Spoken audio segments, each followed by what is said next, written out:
Hello and welcome to SHRP Talk, the show by washed up athletes for washed up athletes looking to be their best self. On today's show, Brandon and I sat down with Alex Kanellis. Alex is a former University of Iowa football player and the founder of Landmine University. We dive into his athletic background and his experience in the weight room growing up and in the University of Iowa, and how that ultimately led him to exploring how the spine can be used in athletic movements and in sport, and ultimately led him to the creation of Landmine University. We dive into a bunch of other topics as well, including training kids, the role of playing games and exploring in training, some things that he's currently doing in his own training, and where Landmine University is looking to grow next, and some exciting things coming up. So it was awesome to sit down and chat with Alex about a whole bunch of other topics. He got a great mind and a great approach to training athletes of all ages, really. So it was an awesome conversation, and hopefully you enjoy. Thanks for tuning in. Before we get rolling with today's episode, I want to take a minute to tell you about SHRP Training. Snyder Health, Recovery, and Performance Training is designed for former college athletes to improve their physical, mental, and spiritual health. For only $12 a month, you can choose a training plan that is catered to your needs, interests, and goals, with new programs delivered each month through the Team Builder app. You'll also receive 24/7 messaging and feedback from coaches, access to an exclusive Discord to continually learn and be encouraged by others, a 20% discount on Thorne supplements, and access to the SHRP Edge, the ultimate guide to upgrading your diet, sleep, and life. Iron sharpens iron, so let us help you become your sharpest self. Now let's go. And we're back with another edition of SHRP Talk. Today, Brandon and I have the pleasure of being joined by fellow Iowan, former Hawkeye football player, founder of Landmine University, Alex Kanellis. Welcome to the show. Yeah, thanks for having me. Absolutely. You always lived in Iowa? I have, yeah. I was born and raised in Iowa City, and I lived in San Diego for a couple of years, and then the wife got pregnant, and we ran back home, so I'm in Iowa City at the moment as well. Any regrets right now that it's January and 0 degrees outside, missing San Diego at all?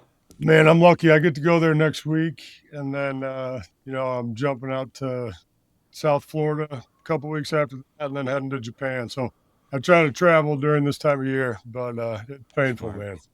Yeah. That's smart. Is that all Landmine University stuff? Yeah. Conferences? Yes, it is. Yeah. Awesome. Yeah. Certification classes. And, Awesome.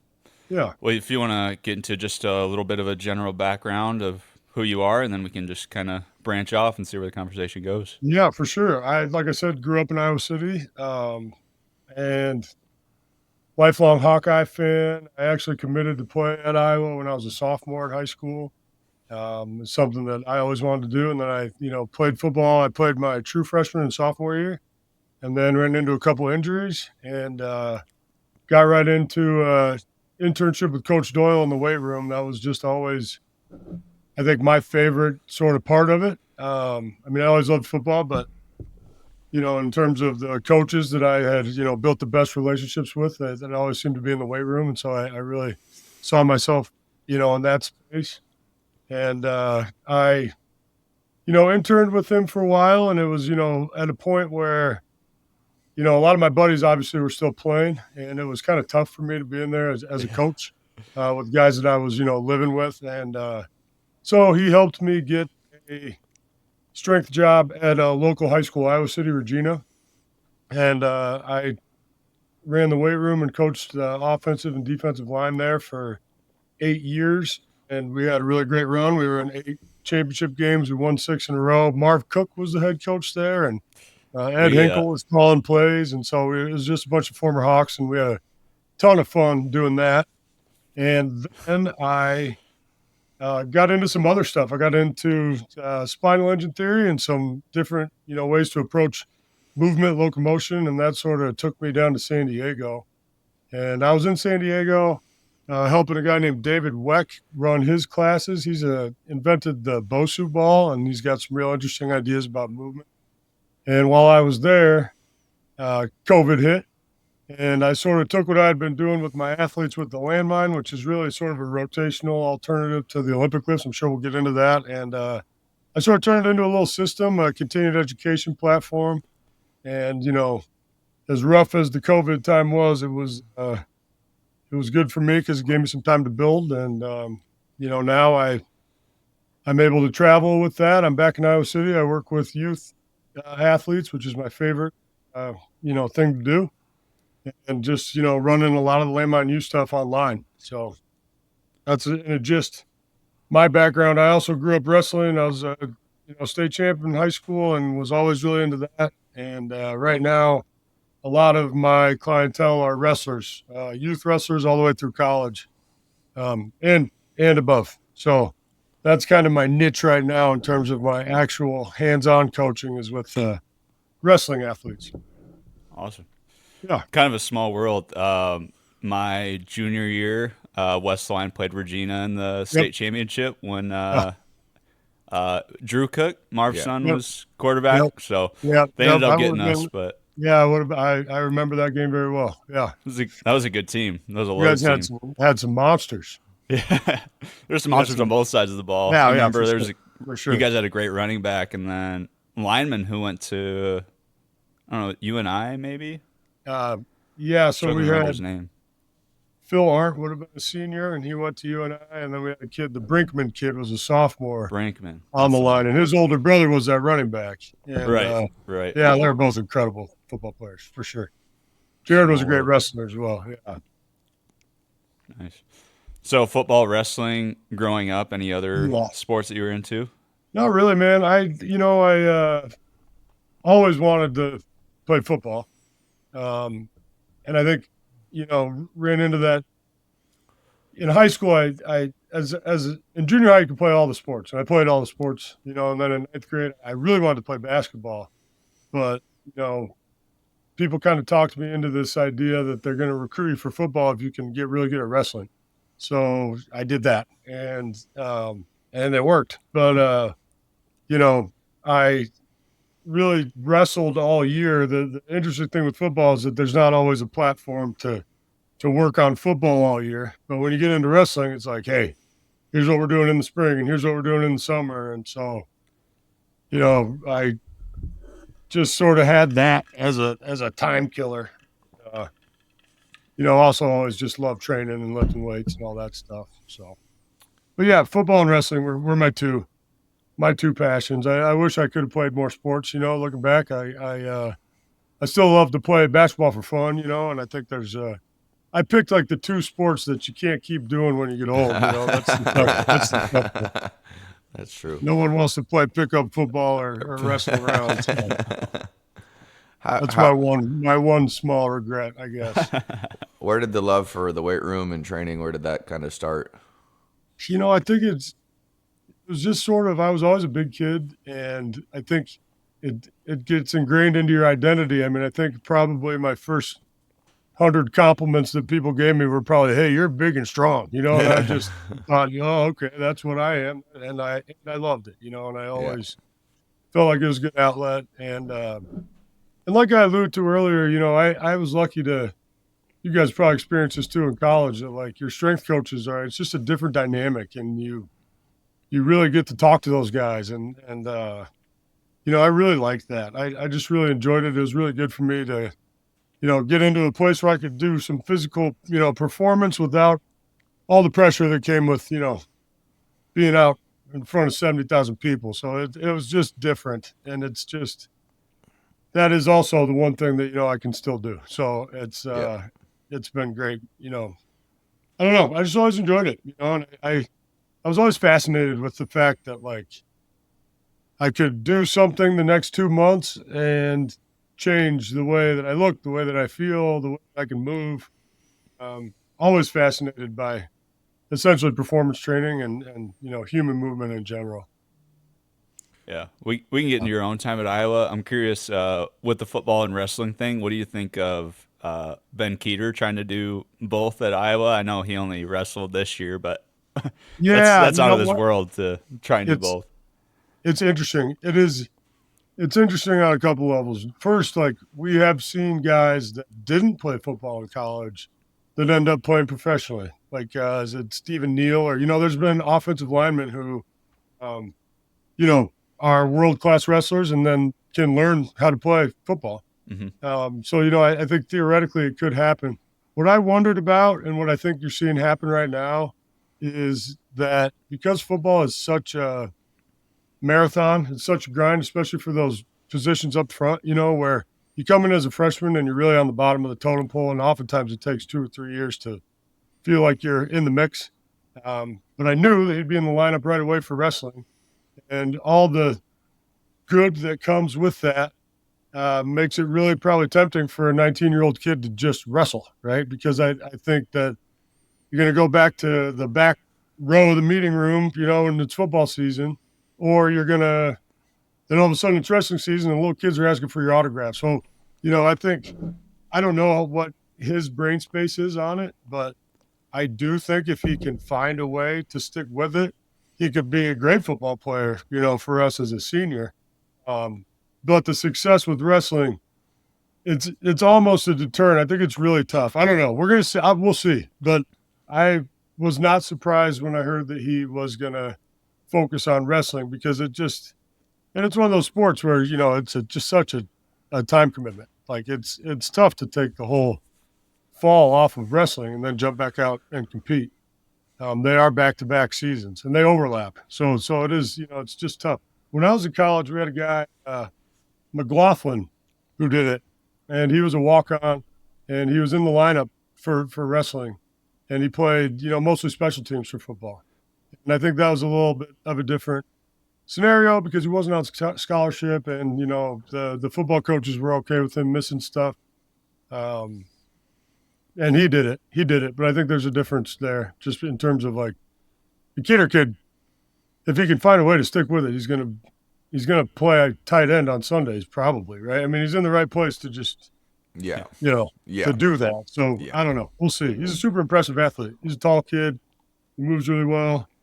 And, you know, anyone that can wrestle at that level can move people around. So yeah, we'll see. It's interesting, man. It's fun to watch him wrestle. I also think, you know, he needs to not gain too much weight too fast. You know, I think that there's this pressure there. Even wrestling, trying to get up to 285. I think that if he can just, in 5 years, he's going to be really something to look at because he's a big frame kid. Yeah. So that's the interesting piece is like for the college career, certainly there's more pull from the wrestling because of the earlier impact. But then as soon as like your professional career comes around, you definitely like to switch to football. So it's a really interesting kind of like, is there a way where I can start football, wrestle in the middle, and then maybe like senior year, just like get the reps in so that professionally, like beyond my college career, like does it open another pathway? Because for a guy like him, it certainly could. Like he's a guy that can play on Sundays for sure. So it's like, for sure. Yeah. Can you manage your body long enough? You know what I mean? Kind of do both. Yeah. Are the staffs willing to let you do that? Like, because that's a big one.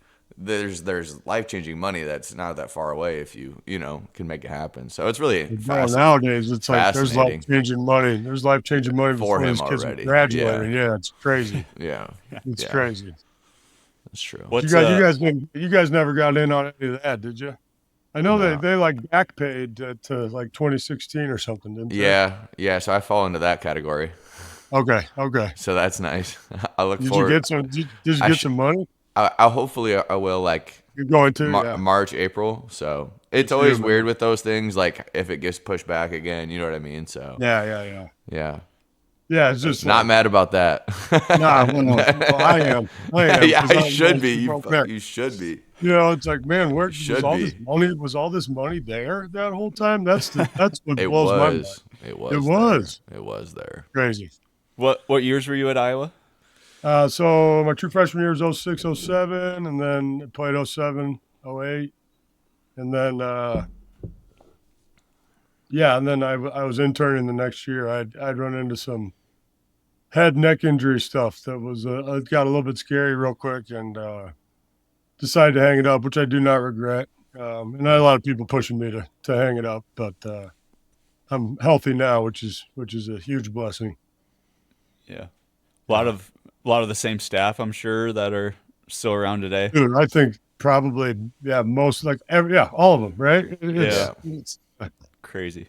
or some former players that I played with. Then you see, and it's like it's such a tight knit culture. Yeah. I mean, crazy that in my lifetime, and I'm 38 years old. In my lifetime, there's only 2 coaches, at Iowa, and I don't know specifically. I'm not. I think the next lowest number in that time span is a double digits. I mean, it's crazy in terms of like a Power 5 program. So it's one thing that I think is pretty cool. And as it gets closer to the end of Coach Ferentz's, time, it's really interesting to see what direction they'll go next. And if the next guy can do it for 20 years too, I don't know. It's like, Yeah. it's a unique place. Yeah. Yeah, it's like the Packers going from Favre for 20 to or not 20, like 10, 15, Rodgers Yeah. 10, 15. Now it looks like Yeah. Jordan Love might be the same. It's just rare to see, but it Yeah. makes you proud as an Iowa alum or a Yeah. Hawkeye fan. So It just feels like more wholesome. I don't know how it just feels like it feels good, especially when they carry themselves well, like Coach Ferentz is just, he's never made an ass of himself. He's always been really composed and humble. And so it's nice. It's a luxury. how about the strength stuff while you were there? You said Doyle was there. Did he have assistants at that time? He did. His head assistant was a guy named James Dobson, who I think ended up taking the head job in Nebraska. And then I don't know where he is now. I should, because he's such an awesome guy. But the new guy there is Ray Braithwaite. He was there when I was in school as well. So yeah, I pop in there. I did a workshop with those guys last year. Took them through some of the landmine stuff, and it's like Ray and then like 120-year-old interns that I don't know, but how that goes. Oh. Yeah. How did you feel about, I guess, from the training side, how did you feel about the weight room training at that time, and maybe looking back at it now, maybe some things that you enjoyed during that time, or maybe some things that maybe you've changed in your own approach? Yeah, the biggest thing that for me that's changed in terms of the way that I train my athletes is that I've taken a step away from the traditional Olympic lifts and supplemented them with my system. Now that there's reasons for that. Number one, it's like my thing, and it's something that I when it's your baby, you want to see how far you can take it and what you can get out of it. But Olympic lifting, like even cleans, is something that I didn't do in high school. And, I just remember, and I loved all parts of training in college, but I remember doing heavy cleans. Like we would do, heavy cleans. That's how we trained explosive strength. And I never had a really great front rack position. I had some surgeries on my right side, and I had, limited wrist mobility. And I just never learned how to do it, really. And I just remember sort of thinking, man, I look over on the other side of the room, and there's a kid that has been doing cleans, since junior high. And then there's me over here, and we're both maxing out, but we are doing totally different exercises, right? I'm like leaned back with my, trying to figure this out. And the guy over there is just jumping right into a front squat. And I'm like, damn, we aren't doing the same thing.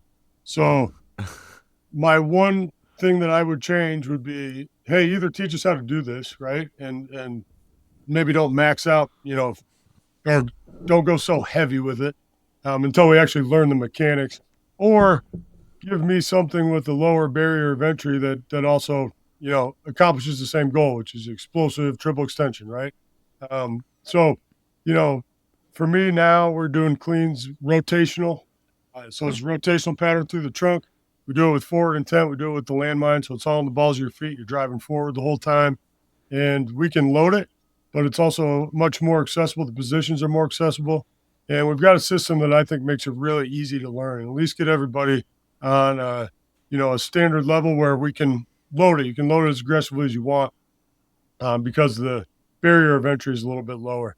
That would be the one thing. The other thing that, as I alluded to a little bit earlier, that I'm not in love with, that we did a lot of, which is, I think there's a time and place for it, but I didn't necessarily like how we did it, was the running mechanics.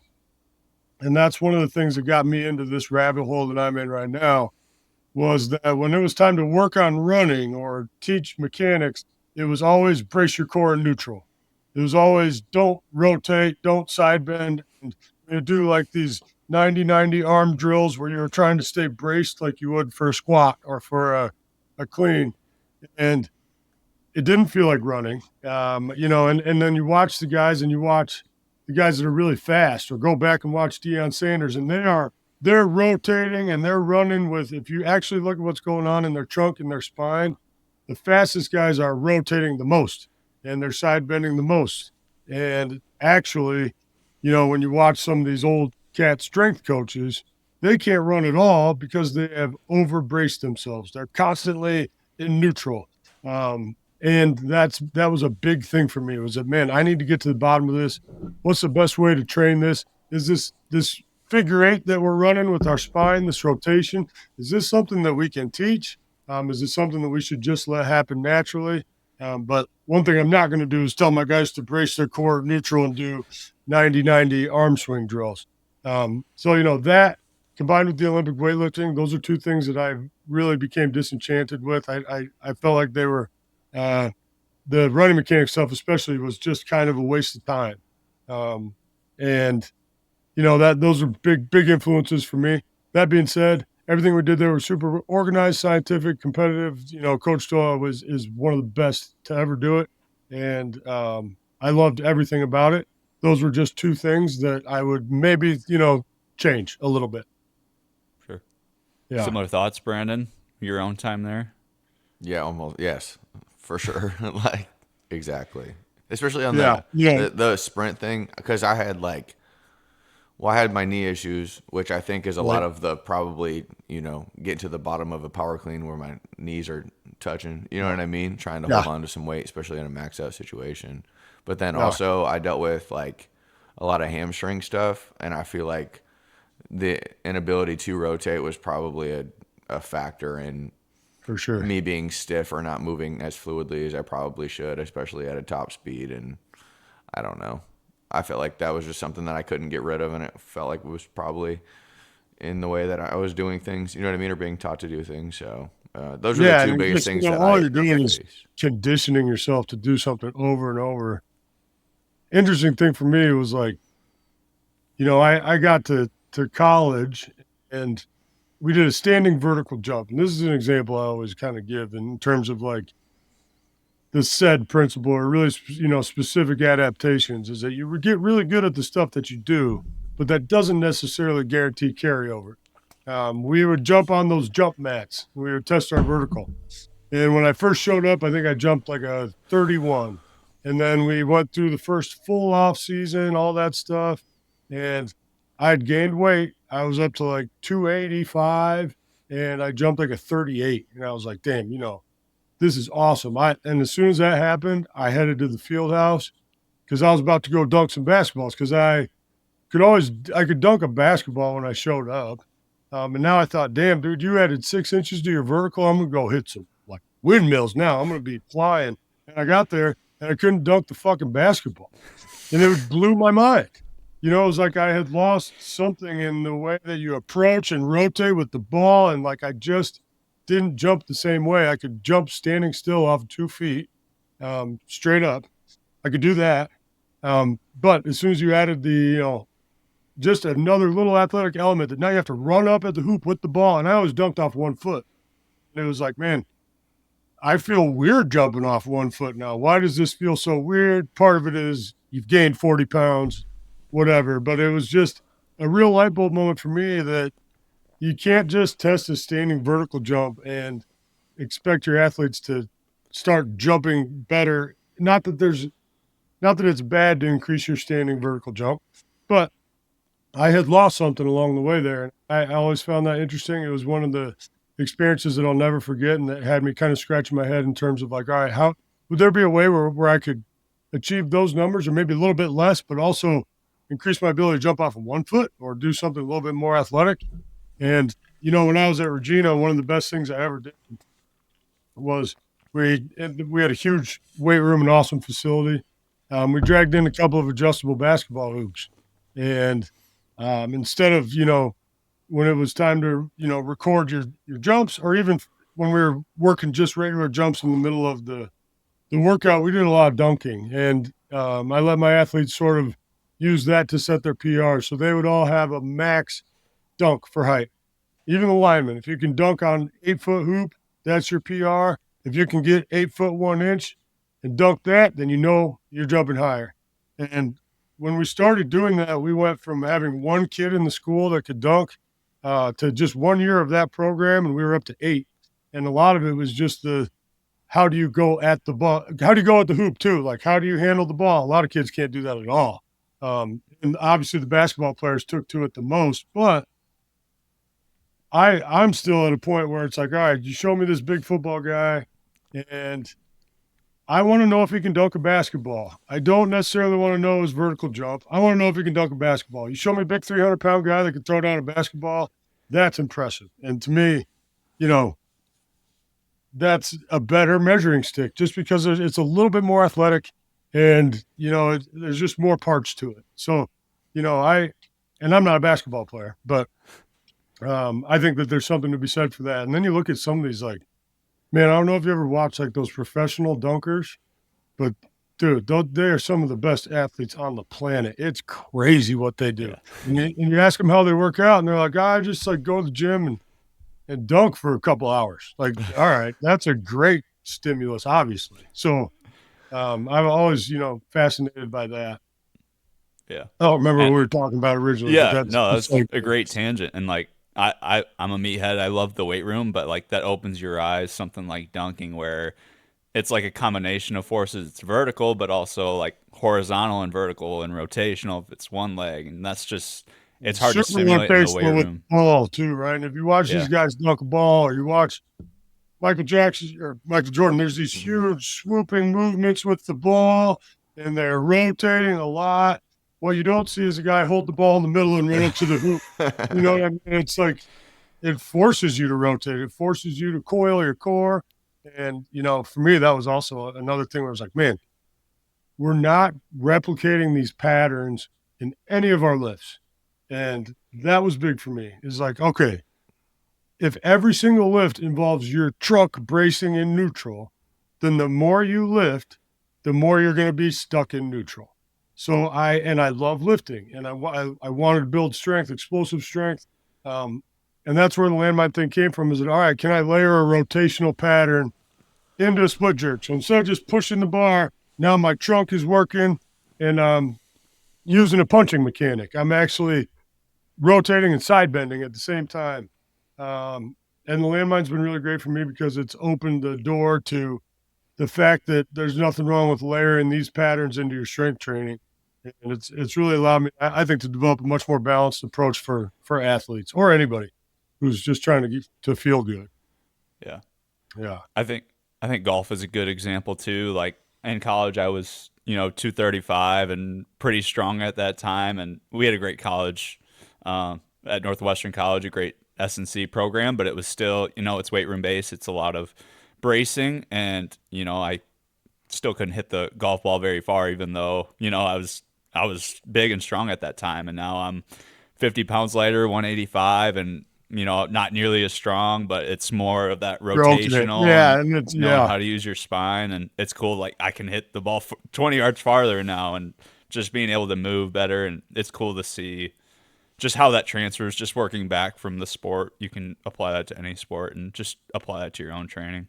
Yeah, for sure. And especially, and man, for me, like I said, I picked two sports that, when I was done, I was done. So, because you do this stuff, you teach them to brace their core in neutral, and you do every single exercise in neutral, and you do pull-off presses, and you resist rotation.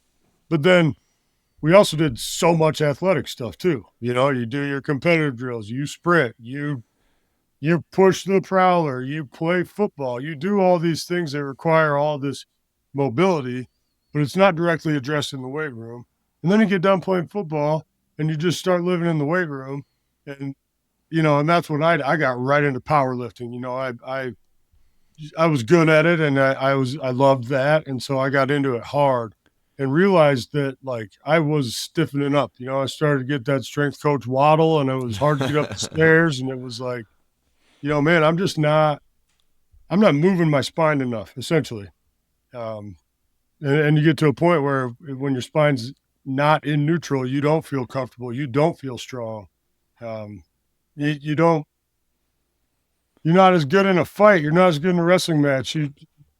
It's one of the things that my stuff is popular with fighters, and I think a big reason for that is that they get into some of these coiled positions, and it feels like fighting. It feels like those patterns that they need when it's time to fight are actually there, and they're lifting weights. And it's hard to find a better way to I think replicate that than using the landmine. So that's why we use it so much. Yeah. Maybe explain the journey of how you kind of stumbled maybe on the WEC method. You mentioned that and spinal engine and how that developed into kind of branching off onto your own and incorporating the landmine more. Yeah. So I was, like I said, at Regina, had been there for 8 years. Had felt like I had learned as much as I could from traditional sources. I had a master's degree in CSCS and all that stuff, and was just kind of always looking for something different, something else. I hooked up with David Weck online, and he's up and down, sometimes, but when in terms of like just his depth of like what he's talking about, what he's explaining, he can go really deep with some of this stuff. When me and him hooked up, he was just brilliant in terms of he still is just really put my body in a couple positions and explained a couple things where I was like, man, I am shocked that I have not been exposed to this at all. That the spinal engine theory is like it's a textbook by a Canadian guy, and it's from the 1980s. So it is relatively young. But this concept that movement, locomotion starts with the spine was new to me. I felt like I needed to learn more. And he had a job opportunity for me. So I went to San Diego, spent time with him and a bunch of other really interesting people in San Diego that were, on that side. It's a little bit fringy. Some of the stuff they're doing, rolling ropes, swinging maces, all the kettlebell stuff is huge out there. And I got this big exposure to just this new concept of like moving with rotational intent and trying to learn how to rotate more and rotate faster with your trunk. What happened with me was that I went there and there's a bunch of tools that we're using for movement. Some of the WEC method tools, like he has an RMT club. They roll ropes. They do things like that. One thing that I felt like I was missing was the weightlifting in terms of like having quantitative feedback, being able to set PRs, getting excited about lifting weights. That was always been my passion. I wasn't willing or ready to give that up. And that's where the landmine sort of became appealing to me because I really loved everything I had learned. I felt more athletic. I felt like I had unlocked more power and range of motion through some really simple rotational patterns. But I wanted to take that, and then I wanted to make it, I wanted to bridge the gap between that and my weightlifting. And essentially I wanted to develop a system that would actually help me punch somebody harder, right? Or, take a more explosive first step, right? Run that same pattern, but then be able to load it so that it's also great for velocity-based stuff, just like the Olympic lifts. But I wanted to know that I was getting more explosive, through that pattern. And the landmine was just like really perfect. You can rotate around the bar. You can do things unilaterally. You can do it on the ball of your foot. You can throw bands on the bar and really, start moving fast. And I started using that with the athletes that I was working with in San Diego. Through that process, I'd put together a little bit of a structured way that I would teach it. I felt like I had, okay, 1, 2, 3, 4, a couple isometric positions, couple stretches, and I could get people up to speed on this system really quickly. And I would started using it with everybody. So people would come to WEC Method, and we would take them through our methods, take them through the stuff we were doing. And I would, take them through everything with David's equipment, but then I would always end up over on the landmine teaching them the progression for the rotational clean, jerk, and snatch. Then, like I said, COVID came, and it was very hard for me. I sort of lost my job. And California was really rough. They were just like really shutting people down. And I had all this free time, and I don't know what made me decide to do it, but I just started filming myself for hours with the landmine stuff. Just, talking to the camera and teaching how I approach it, how I teach it, the reasons why we're doing things the way that we're doing it. And when I was done, I had just hours of stuff, and I decided to put together a certification class. The other thing that you learn when you're in California, which is like the world of personal trainers, I'm surrounded by personal trainers and fitness people, and everybody's got 3 kettlebell certifications and 2 barbell certifications and a stretching certification. It's like, okay, here's a tool, this landmine that everybody has.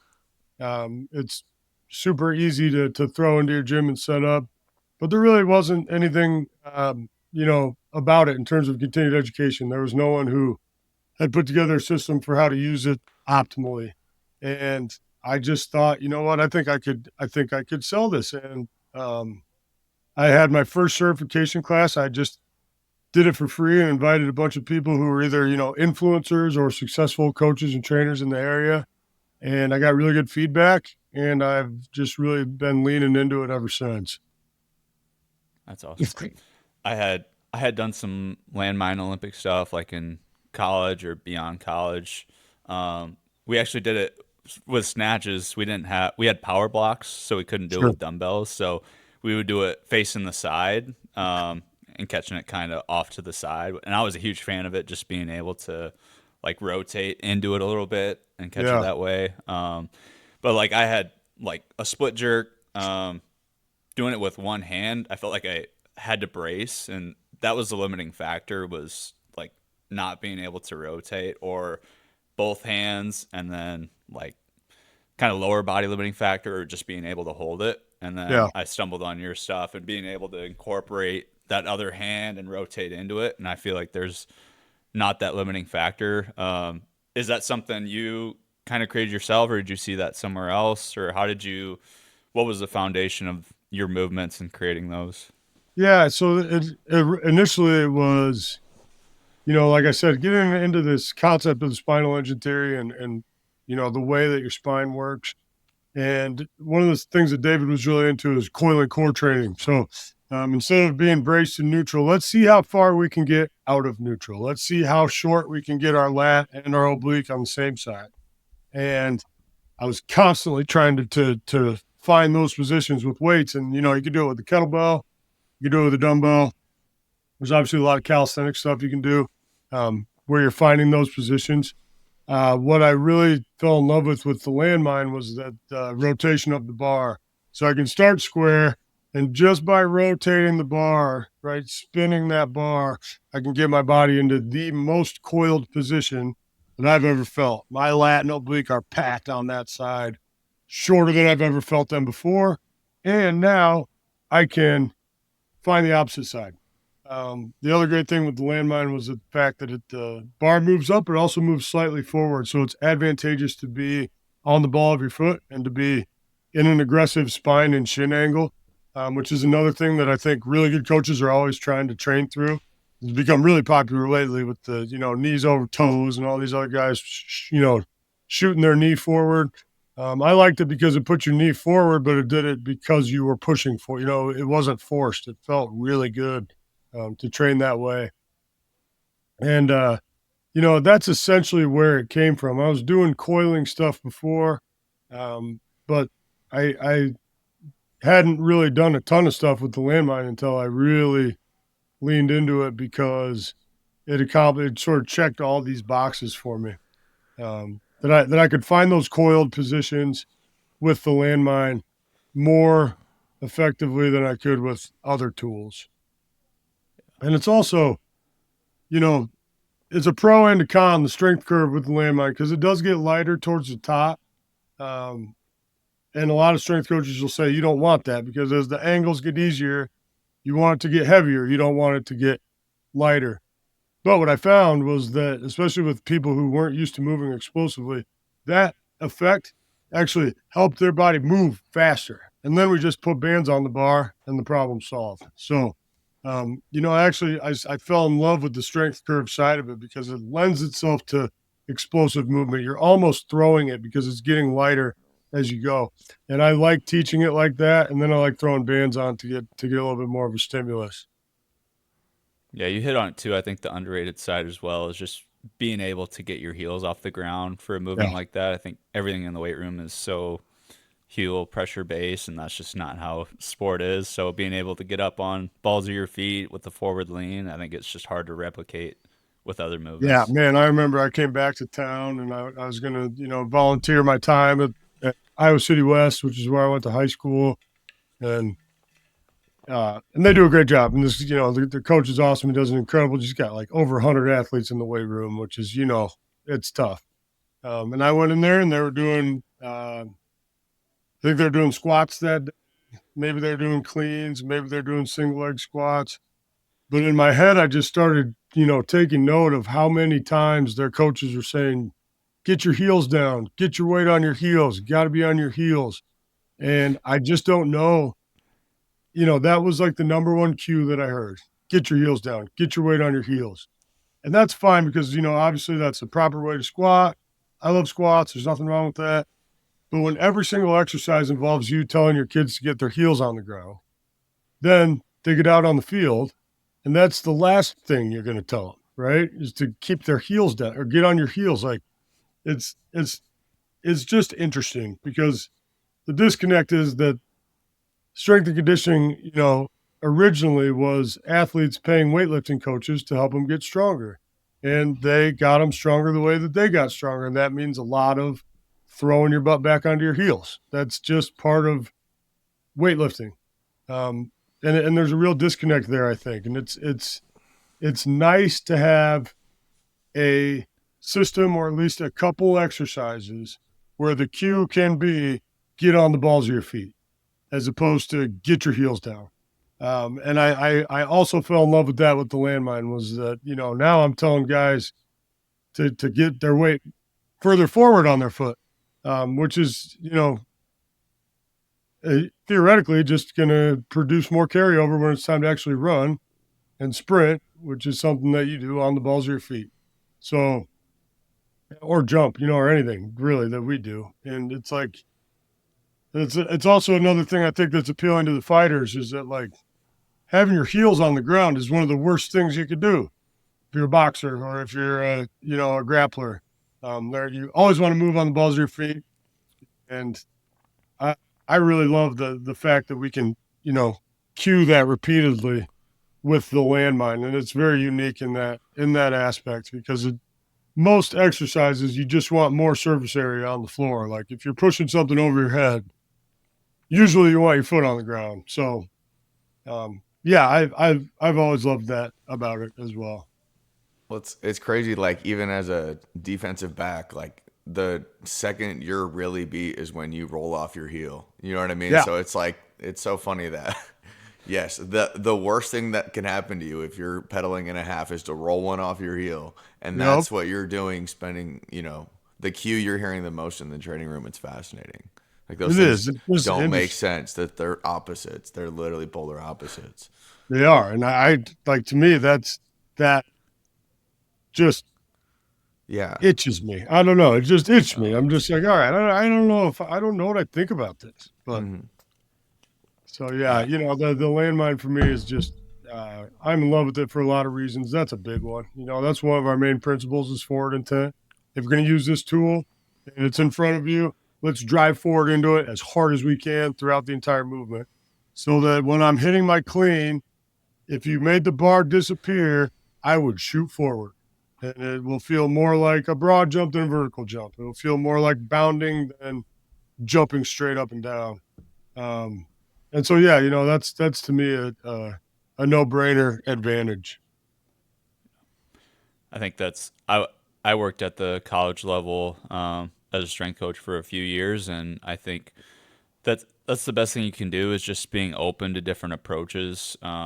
Just having an open mind and just watching the sport, watching practice. I think that was the best thing for me is, I was a GA working with 5 sports, and I couldn't always watch practices or games because I was always in the weight room, but then narrowing down to working with, 1 or 2 or 3 teams and being able to actually watch the sport and just being able to work back from that, it just opens your eyes to a lot. And that's not to say that strength training is bad or bracing is always bad. It's just having a blend and just a well-rounded approach and working backward from the sport. Yeah, I think that working backward is a really good concept that isn't really part of the mainstream education necessarily. Like I that was never presented to me even as an idea as I was, hey, you're working with different athletes, different sports.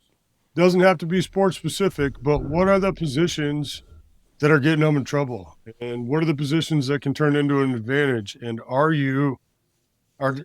does anything that you're doing look like that? So yeah, I think working backwards is something that it should be the first chapter 1 of your CSCS, but it's not really something that's necessarily talked about. Yeah. Yeah. I like that. Yeah, for sure. I'm curious about like that approach with youth training. I know you work with a lot of youth athletes. I've seen some cool clips. Is it Kona? One of your Yeah. like some of the clips you put out is just you're working with some freaks, but it's also probably attributed to the stuff you're doing. So if you just want to outline kind of your approach to training those kids. Yeah, I can. I'll give you my whole template because I try to keep it consistent in terms of the way that the sessions are structured, and then of course introduce a ton of variety as as long as it fits in the template. I'll preface it by saying that I'm very lucky to work with wrestlers because you go in there and a lot of these kids have been wrestling for a while, even the young kids, and they are incredible athletes. They're incredibly conditioned. Gymnastics is something that's always been a part of wrestling training. So you go in there, and a lot of these kids can already do a backflip and walk on their hands, and they're all tiny too for their age, right? And that's just there's advantages to that. But yeah, and Kona, she's unbelievable. So the way that our sessions work, we start with some mobility. And with the youth athletes, I really think engagement is key. So instead of just like going through some dynamic stretches or something like that, it has to be interesting. You could say we're going to, have a splits contest and see who can do the best splits. And we're going to do that for 60 seconds. There's some movements, some dynamic mobility movements that I like, but they really have to be interesting. I've gotten away from the knee to opposite shoulder, shield opposite glute every single day thing because I just saw too many of my kids that were just not engaged. Anytime that we're doing something that I feel like is not engaging for them, I think it's a huge waste of time. I want everything they do to be interesting and fun, hopefully. So that's my really sort of my stance on the mobility stuff, but we do start with that. And then every session we play a game. And I'm not. There's some guys. You guys know Austin Jokum? You know who that is? Yeah. There's some guys with like play-based systems that are really brilliant and genius. My big thing is kind of like I want to make sure that they're moving. I want to make sure that they are getting good at sports. A lot of them just wrestle, so I will use a ball a lot, flags, things like that. But my biggest measuring stick is how much fun are they having, how engaged are they. So we'll always start with the game, whether it's spike ball, fast break ball, flag tag, stability ball wrestling, something that is fun for them.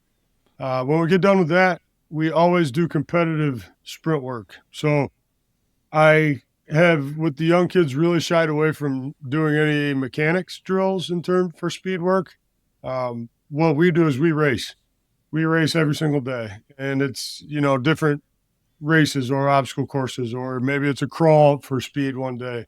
But it's always competitive. And I think that's the way that I've gotten the most out of the youth guys.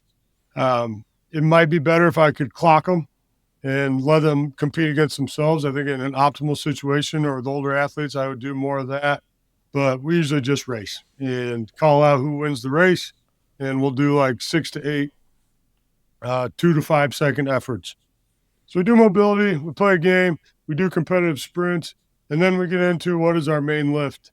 And my biggest thing with the youth athletes is having a balanced approach. So every single session is one basic strength training exercise, one explosive strength training exercise, and then one ballistic or plyometric strength training exercise. And we run that like a circuit. So a real base example would be on a lower body focus day. Maybe they would do split squats with the bar. Then they would do landmine split cleans, for force production. So really trying to aim for that, 50, 70% with the landmine. They're always moving it fast. And then they would go do their jumps. And with the plyometric stuff, I try to make that as interesting as possible with the young kids too. So have them jump over something, jump onto something, or do some interesting type of jumping. And then say your next day was an upper body focus. Maybe we're going to do overhead press or bench press. They would do a split jerk with the landmine, same way, kind of dynamic method. And then we do some throws or plyometric push-ups. So that's our main lift is balancing those things and running it for like 5 to 6 rounds. Then when we get done with that and get to assistance work, I just always try to include some type of skill acquisition. We try to lean into the calisthenic stuff. So I want all my kids to be able to do Nordic hamstring curls. I want all my kids to be really good at pull-ups, handstand push-ups, one-arm push-ups, things that are harder to learn when you get older. And I think that's a good principle when you're working with young athletes. It's like, all right, what do you wish you would have done when you were 60 pounds? I wish I would have started hammering Nordic hamstring curls, because I have kids that can do 20 of them in a row. And when they get older, they're still going to be able to do it. But I tried my first one when I was like 25 and I about killed myself. So, I always have that in mind. I want all my kids to be able to walk on their hands. And ingrained with that at the end, the assistance stuff, I'm all about doing just a little bit of bodybuilding as well, because that's what I fell in love with. So I want them to leave feeling like they got a good workout, feeling like they're getting bigger and stronger, but also, accomplishing those goals. And the one part that I forgot that we do every single session is a trunk training segment. So, and that's my fault. We always do that before the main lift. And that's where, if you've seen some of the stuff we do on the stability ball, I have a progression there, make sure everyone's really comfortable on the stability ball. They do full sit-throughs without touching the ground. They walk on their knees on the ball, things like that. And then in the trunk training segment, I really just that's one place where I'm actually pretty organized in terms of what function we're running. So some type of spinal flexion, hip flexion, some type of spinal extension, and some type of rotation side bend. So we just try to make sure that their spine is really healthy, that their trunk is really strong. And we generally do that before we get into the main lift as well. But that's it. That's what the workouts look like. I don't know if you wanted me to go that far into it, but that's, it's a pretty simple template. And if you stick to it, I think you can't go wrong, because they can get really strong, but they're going to be also getting explosive and getting faster. Yeah. Yeah. I think some version of that is money for any age, any sport. It's that balance of, okay, organized and, tracking weights and improving, but also the play aspect and the competitive aspect, just finding that balance and finding ways to do both. And that's something I always struggle with, like at the college level is, you have your same warm up every day. I hate going through it. They hate going through it. And just finding ways to incorporate more like games and play and sport coaches aren't always the biggest fan of that, but just dosing that in and keeping it fun and keeping them engaged is such a I huge do piece. the one thing that I've been doing lately that I really love as well, and that I think could work with at all levels really super effectively, is something I'm calling it right now the single set method. So every single session we have one exercise, and we work off a big dry board. And the reason I like the dry board is that you can easily change the workout or whatever, but also we tally all of our numbers on the dry board. So it turns into this big leaderboard. They can compete with each other. They can compete with kids from other groups. They can't hide their numbers. But one of the things that we'll do is we'll put one exercise, and it's usually a body weight exercise, and they know that they're going to do one set. It's one set, but it's going to be to failure, and they're going to write it on the board. So, say we're doing pull-ups on the gymnastics rings. You get one set with coach. You do as many as you can. You write the number down. I think there's something mentally to knowing that you only have one set. I also think it gets super competitive, which I think has been really the main benefit. But it is shocking the improvements that we've seen in their numbers, and it's usually a pull-up or a push-up variation. And if you're training them 4 days a week, you got to think of 4 different ones and do it for 3 weeks. As soon as they're not breaking their records, find 4 more. But when we started, I think the biggest improvement in like 3 weeks, I had a kid go from like 25 pull-ups to 42, just because the next group comes in and they break your record. And then, it's this different type of motivation. You don't have to do a bunch of warm-up sets. It's like, all right, we're going to do one set. It's a contest. And that's something that we've included with a lot of success as a just a quick method that you can throw in. But then, yeah, I think my favorite thing about weightlifting is writing down your weights. So the dry board is huge for me. I always hated the lifting cards as well, especially with little kids. Like, you picking them up off the floor. The kids lose their sheet. There's inappropriate pictures on the sheet. Like it turned into just such a distraction. So I'll never use workout cards again, especially with young kids. Yeah. I mean, that's something I still even like to do in my own sessions. Like during it, it's pretty organized, but I like to finish with one set of like some sort of random ISO, like a split squat ISO, dead Yeah. hang, one arm, two arm, just different grips. And I think that's it helps as a kid to compete with yourself, compete with others like that. But it extends beyond just finding sure. ways to still compete with yourself, or in the warm ups, like finding ways to just explore different positions. And I think there's just so many different ways to be strong. It's not bench, squat, clean, like Yeah. And handstand, back bridge. Those are that takes some insane strength to be able for to sure. do. I don't know. I can't think of the guy's name off the top of my head, but there's a few bodybuilding guys who lived off of single set stuff, right? I mean, they would do one giant set. And the argument is that one set of 40 is better than 4 sets of 10, or at least more efficient. And that's something that in my personal training, I was just always had this weird stigma that I had to do 4 sets of every, you know what I mean? And now 3 by 10. it's like, damn, you know what? I don't really like doing this dumbbell overhead press. I think it's good for me. That's just an example. I'm just going to do one set and I'm going to go to failure. I can do that. I can wrap my head around that. And at the end of the day, I usually end up doing more than I would have if I did 4 sets and broke it up, because you're always saving energy and you're just like, so yeah, I've fallen in love with the single set stuff, and it's definitely borrowed from, bodybuilding concepts and some really successful bodybuilders that have done it that way. Any other ways you like to, things in your own training you like to do, like exploration or types of training, or even outside of the weight room, just ways you like to stay active? Yeah, I'm getting older, and I set aside some workouts for exploration. A lot of that stuff ends up on Instagram, and the Landmine's actually been really great for me because it's allowed me to keep training explosively. That was the first thing that I cut out, was Olympic weightlifting when I was done, playing. I remember thinking even when I was playing that, like, man, when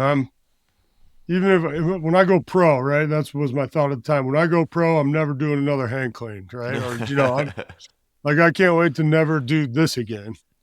But then, you get done and you stop doing it. And I was doing a lot of powerlifting, like I said, tried to do a little bit of jumping too. But I really did feel like I was missing something in that strength speed spectrum. And it was the explosive strength training. So Landmine has allowed me to incorporate that. And it is something that I try to do regularly.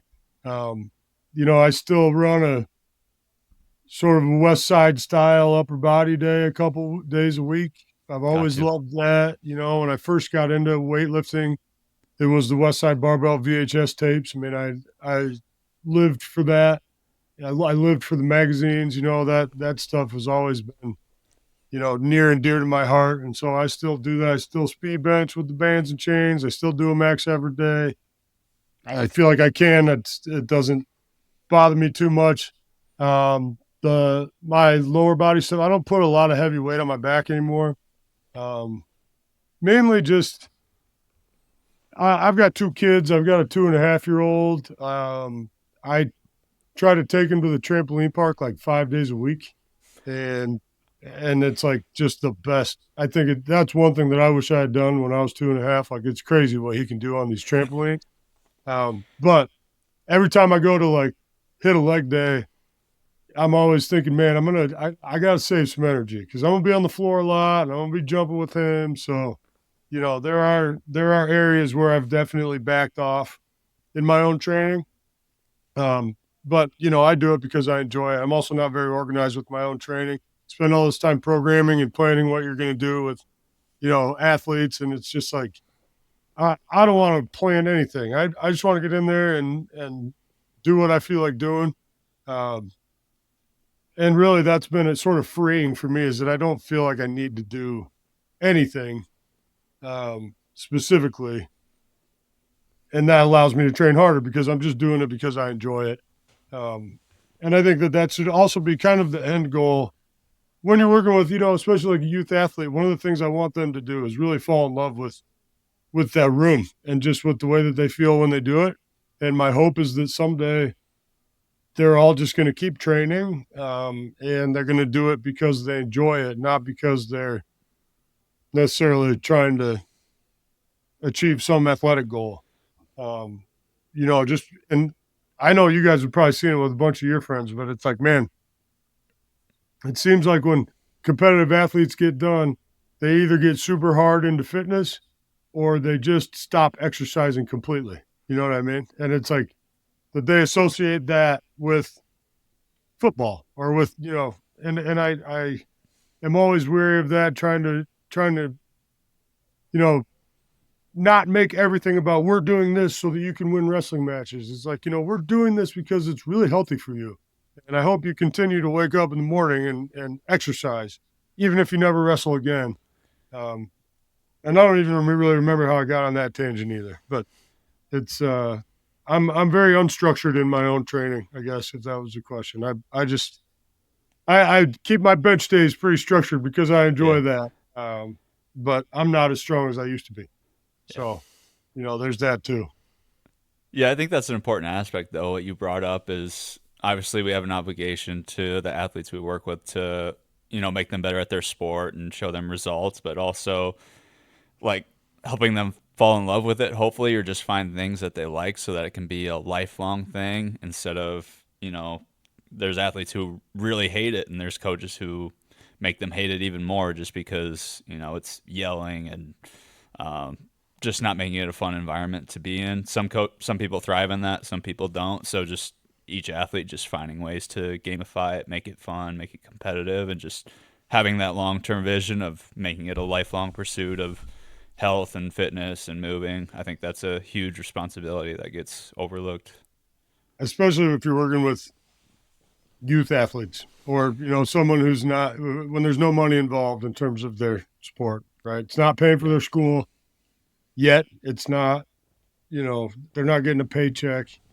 And so, yeah. And I think also I've always, since becoming a strength coach, understood that there's really only so much we can do. You don't it's you go in with this concept that, oh, I've got a really hardworking kid, I'm going to turn him into an all-star athlete. It just doesn't work that way. So like taking that pressure off of yourself in terms of you're not going to turn this 90-pound white kid into Bo Jackson. That's not what we're doing. Like, so go into it without the pressure of, oh my God, I'm going to change your life with these. It's like, no, this is going to help you a little bit. It's also just a really healthy thing for you to be doing. It's keeping you out of trouble. And it's definitely going to give you a big advantage over kids that aren't training at all. But, we're looking for little increases. And so when you get that out of your head that you're not going to go in there and turn everybody into an Olympian, it sort of frees you up. And I think it allows you to actually get more out of your athletes because you can focus on making it fun and making it its own thing that you want them to fall in love with. For sure. Anything exciting coming up, like Landmine University wise, or things you want to expand on, or goals you have? I know you mentioned some trips, but any other things exciting coming down the pipeline? Yeah, no. So next week I have a big class in San Diego, and this will also be the second year in a row that we're doing the Landmine Games, which is essentially a weightlifting competition. So these guys compete in the clean and jerk and the snatch with the landmine. It's a lot like an Olympic weightlifting competition, just with these rotational movements. And it's a blast. I give out big championship belts, and we have a good time with that. Then I got another one coming up in South Florida on Valentine's Day, which is in connection to this conference, which I'm really excited about. Some guys, Tony Holler, David Weck, some really great coaches are going to be there talking. So I'm excited I'm doing the level 1 certification class as part of that conference. And then in March, I'm heading to Japan, which I'm very excited about. And I've been lucky to work with some incredible coaches and athletes over there. Guy named Ono, who's a world champion wrestler, who's wrestling Spencer Lee in February here in Iowa City, which I'm also pumped about. But he's a guy that I've, been working with his coach over there. And so, yeah, Japan will be awesome, obviously. This has been really a blessing for me. I've gotten to travel to some pretty cool places. Nice. Brandon, yeah, any my only other new thing is a mentorship program. So I'm working with some coaches and getting their own businesses going, and that's been a really great project that we're kind of just getting into. Awesome. Yeah. Brandon, any other questions? No, just like curious, like moving forward now that you're kind of seeing things differently. Obviously, you have been for a while now, just like in the way that we move. Like, where are you? Is there like kind of a strength coach group that you're a part of that's kind of looking more into that? Do you watch Animals for Movement? Like, what? Where are you going? It's an amazing time, because of the internet that we can access all this information and see what different coaches are doing and how they're doing it. Some other interesting resources would be the GOTA stuff. If you guys are familiar with that, I know Stanzy's really into that. Ricky, they are a spinal engine based approach. That's very interesting that I would say is worth, learning a little bit about. They're very anti-weightlifting, which, is to each their own, and they have good reasons for it. But very into the rotational patterns and the way that the spine works for locomotion. Functional patterns is another. Nowdy is another guy who's basically preaching the same stuff, and he has a really good business going with what he's doing. And then, the coaches that are involved in my stuff are also good resources. But yeah, there's a lot of coaches that are kind of saying the same thing, saying it in different ways. And I think that this sort of concept is going to become more and more popular. The tough thing is breaking into where I would like to be, which is, the college football weight room. It's a little bit of an old boys club. They've been doing things the same way for a while. The big corporations that are in charge of our certifications, our continued education, will probably be the last ones to pick up on some of these new ideas, which is interesting because there was a time when they were the first ones to pick up on the new ideas. The interesting shift has come with the internet, and I don't know how I would have gotten what I'm doing going without social media. But yeah, it's there's a lot of rabbit holes to go down, a lot of really great coaches to learn from out there. And now there's just, it's easy to access that information. So it's a really, really exciting time to be, in this industry, I think. But that being said, there's a lot of work to do in terms of, spreading this knowledge and making it just common or mainstream. Because it's, I don't know, to me more complex. So the education side of things of how we are meant to rotate and the anatomy and physiology of that is like a little bit finicky if it's not handled properly. Yeah, and I have always operated under the number one goal of making it simple and giving people an accessible method that the patterns aren't super complicated.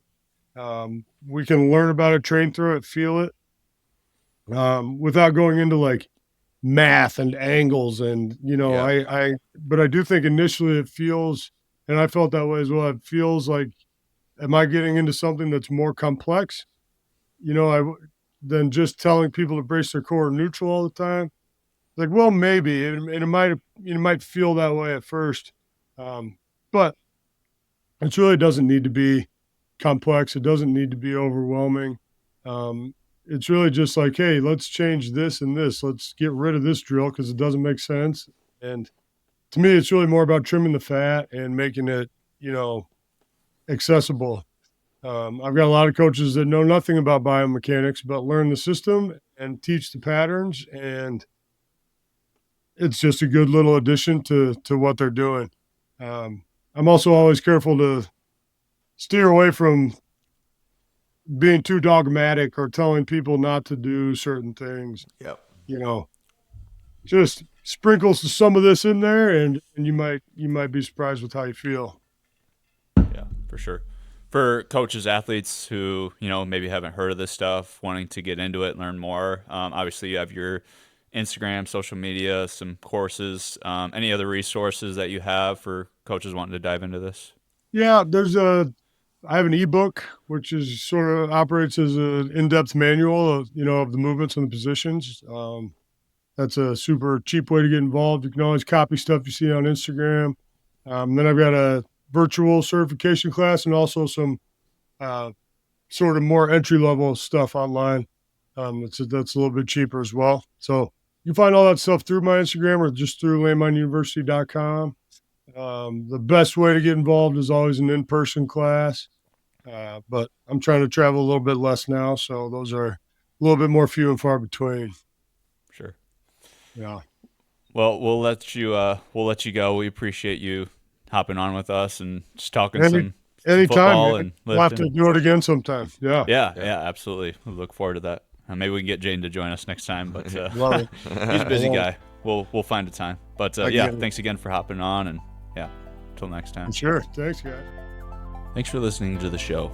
If you enjoyed today's episode, leave a rating, review, or tell a friend to check us out. Be sure to follow us at SHRP_training for more content to help you be your best self. Go be great today.